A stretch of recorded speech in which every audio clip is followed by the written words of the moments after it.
sejam bem-vindos. Hoje eu vou falar um pouquinho do que Deus derramou no meu coração no capítulo 11 de Provérbios. Eu vou falar 4 princípios. O primeiro deles eu vou começar com o versículo 3, que diz assim: a integridade dos justos os guia, mas a falsidade dos infiéis o destrói. O íntegro é aquele que tem um caráter completo, que é sem dualidade. Ele anda com sinceridade e isso o guia e o protege, enquanto a falsidade do ímpio o destrói, porque é só aparência. O íntegro é aquele que diz assim: se Deus fizer, é Deus. Se não fizer, continua sendo Deus, que se mantém fiel, independente das situações, das circunstâncias. É aquele que mantém a sua palavra e age com honestidade. Estabelece um legado de caráter e verdade, enquanto os ímpios, no versículo 7 diz que quando morre o ímpio, sua esperança perece. Tudo que ele esperava do seu poder dá em nada, porque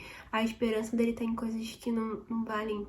São só coisas materiais, enquanto a esperança do íntegro tá no Deus Todo-Poderoso, que se fizer Deus, se não fizer, continua sendo Deus.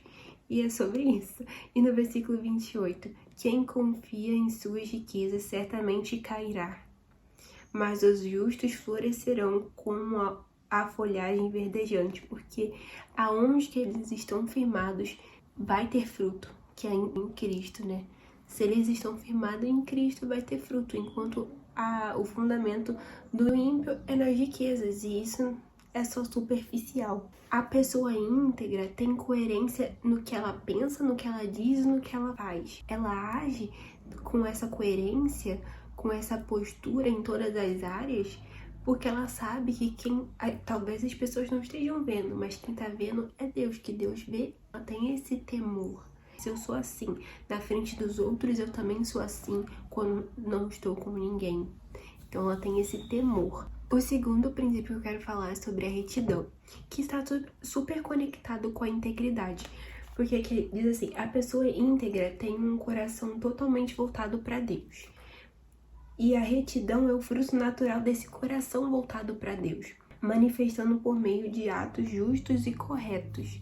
Retidão, também ela pode ser traduzida como justiça. Aí eu anotei aqui que a retidão é a qualidade de ser moralmente correto, justo e íntegro, tanto nas ações quanto no coração.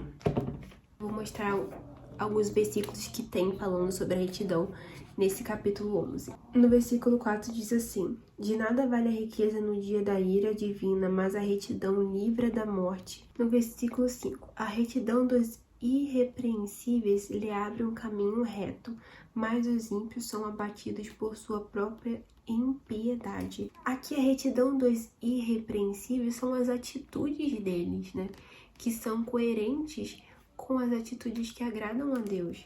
E isso lhe abre um caminho reto, eu interpreto aqui também com o sentido, de abrir os ouvidos para escutar a voz do Espírito guiando pelo caminho certo, pelo caminho reto. No versículo 6, a justiça dos justos o livra, mas o desejo dos ímpios os aprisiona. E no versículo 8, o justo é salvo das tribulações, e estas são transferidas para o ímpio. Os justos serão livres, serão salvos da tribulação, porque eles temem o Senhor, evitam o mal, eles têm um temor do Senhor, têm obediência, reverência e confiança no Senhor. No versículo 19 diz assim: quem permanece na justiça viverá, mas quem sai em busca do mal corre para a morte. E quem permanece na justiça viverá porque ela escolhe viver conforme os preceitos de Deus e rejeitando o mal, porque o mal vai levar para a morte, porque tá falando, mas quem sai em busca do mal corre para a morte. Então o justo permanecerá vivo, porque ele vai seguir os caminhos do Senhor e obedecê-los.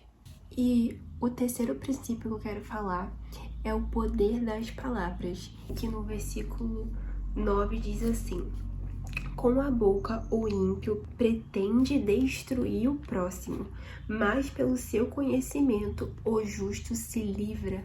O justo, ele conhece o peso que tem as palavras. Enquanto o ímpio, ele quer usar para destruir o próximo, o justo, ele quer usá-las para dar vida, para dar sustento, para ser fonte de vida para as pessoas, para ser um lugar de encorajar as pessoas, porque ele tem conhecimento desse poder que tem as palavras. No versículo 11, pela bênção da influência dos justos, a cidade é exaltada. Pelo o favor de Deus na vida dos justos, beneficiam toda a cidade. Mas pela boca do ímpio é destruída. Esse favor de Deus na vida do justo beneficia toda a cidade, que diz que a cidade é exaltada. Ou seja, aquela bênção, ela vem na vida do justo e transborda para as pessoas. No versículo 12 diz assim: o homem que não tem juízo ridiculariza o seu próximo, mas o que tem entendimento refreia a língua. O que tem entendimento, ele sabe o que dizer, o que não dizer, a hora certa de dizer, quando ficar calado. No versículo 13, quem muito fala atrai a confidência, mas quem merece confiança guarda o segredo. Isso mostra para que a gente fique atento com as pessoas que falam coisas dos outros pra gente. Você não acha que ela vai falar do que a gente fala pra elas pros outros? Então a gente tem que ficar bem atento com esse tipo de pessoa. Agora eu vou falar o último pilar, que é a lei de dar e receber. Que no versículo 17 diz assim: quem faz o bem aos outros, a si mesmo o faz. O homem cruel causa o seu próprio mal. Aquele que faz o bem aos outros, ele tá semeando aquilo e ele vai colher aquilo que ele semeou. No versículo 18 diz assim: o ímpio recebe salários enganosos, mas quem semeia a retidão, colhe segura recompensa. No versículo 24, há quem dá generosamente e vê aumentando suas riquezas. Outros retêm o que deveriam dar e caem na pobreza. No versículo 25, o generoso prosperará, quem dá alívio aos outros, alívio receberá. No versículo 26, o povo amaldiçoa aquele que esconde o trigo, mas a bênção coroa aquele que logo se dispõe a vendê-lo. Nesse princípio, você semeia e você colhe aquilo que você vai semear. Aqui tá falando, quem dá alívio ao outro, alívio receberá.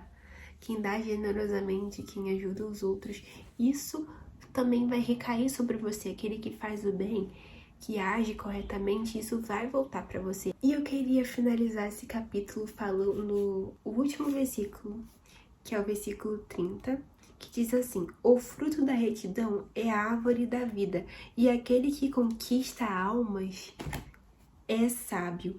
Em Tiago 5:20 diz assim: quem converte um pecador do erro do seu caminho, salvará a vida dessa pessoa e fará que muitíssimos pecados sejam perdoados. Que o nosso foco venha a ser conhecer a Deus, ser conhecido por Deus e fazê-lo conhecido, pregar a sua palavra. E Deus nos chama a fazer isso, pregar a sua palavra, porque esse é o nosso chamado principal, que através desse vídeo você pode enviar para alguém e isso será uma forma de pregar a palavra. Outros vídeos que a gente assiste na internet, ou até você mesmo falar uma palavra, nem que seja um versículo, que as nossas palavras venham ajudar, venham impulsionar, dar sustento, ser fonte de vida às nossas palavras. E devemos ser guiados pelo Espírito, porque essas palavras não vão vir de nós, vão vir do Espírito que vai nos usar, que possamos nos entregar e focar mais e mais em falar de Deus e espalhar a palavra que é vida. E é isso. Que Deus abençoe. Tchau!